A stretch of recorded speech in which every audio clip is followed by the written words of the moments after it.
Today I would like to talk about Brené Brown's book, Braving the Wilderness. In this book, Brené Brown talks a lot about a sense of belonging and how she felt she never belonged when she was growing up and even as a mature woman until a certain point in life. She beautifully explains how belonging actually means self-acceptance in the first place.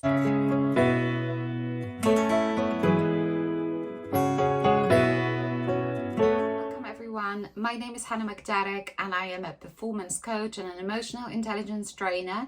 I help people with enhancing their emotional intelligence, overcoming procrastination, overcoming all sorts of emotional blocks and barriers, and also with building successful relationships. So we can only have a feeling, a sense of belonging if we fully accept ourselves. I know it can be a struggle for people, for example, who have moved to a different country, maybe who were moving a lot as they were growing up, which was Brené's case. I myself moved to the UK over from Poland, and I certainly experienced challenges with a sense of belonging or lack of it, not fitting in. Brené explains the difference between a sense of belonging and a sense of fitting in, how fitting in is all about being like others in that group, whereas belonging means being ourselves. I found it really deep and certainly thought-provoking. The second idea I've taken away from the book is wear leather shoes.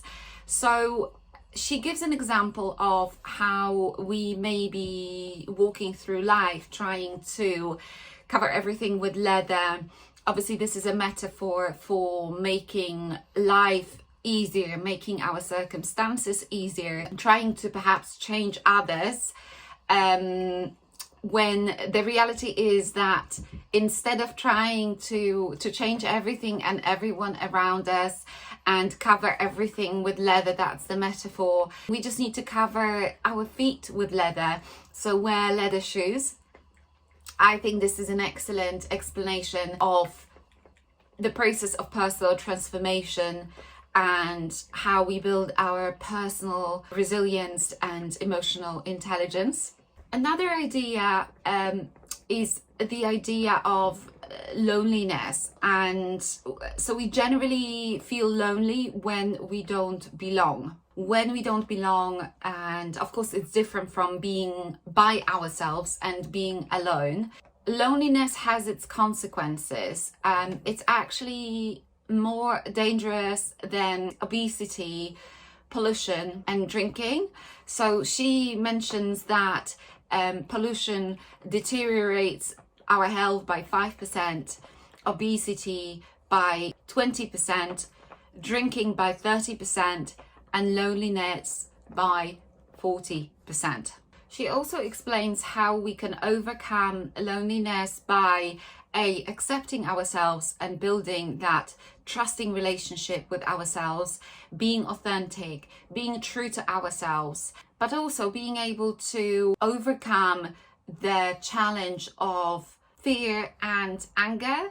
So all sorts of discrimination, really, be it racism or gender inequality, class, they're like bunkers. And the more people are scared, the more they hide behind those bunkers. And this is exactly what makes people separate from one another, and how it cuts that sense of connection and sense of belonging. So yes, bunkers of discrimination, lack of tolerance, they're dangerous for others, but also for ourselves. This is how we can end up lonely, fearful.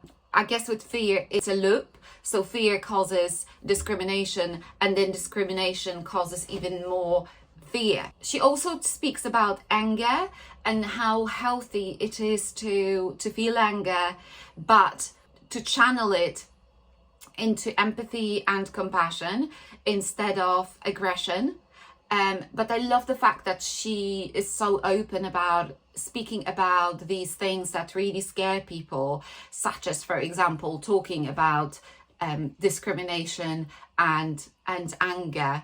She also calls out situations when people accuse the other person for being true to themselves and expressing anger in some ways. It's showing their emotion when the other person would say, "Oh, I sense so much anger here," or "Chill out, calm down, don't take it so personally." So all these things are actually not particularly healthy to say to the other person. I personally think that they're intended very often to trigger the other person, and whether consciously or unconsciously, they actually do. Because there is nothing worse that you can say. For example, someone who is emotionally imbalanced in that given moment, then deny their emotion and the right to express their emotion. She also talks about bullshit, BS. So she explains how people end up BSing because they feel like they have to know everything about everything and they have to express their opinion on everything, and for that reason they just make stuff up or repeat stuff without checking whether it's actually correct, accurate, true. I found it really powerful that she's called it out, and I love the fact that she is so brave in it, so courageous in saying no to BS. She talks about courage actually as well, and vulnerability, and she shows how there is no courage without vulnerability, and no vulnerability, of course, without courage. So it's yet another loop that we are really responsible for breaking. And last but not least, she speaks about conflict transformation.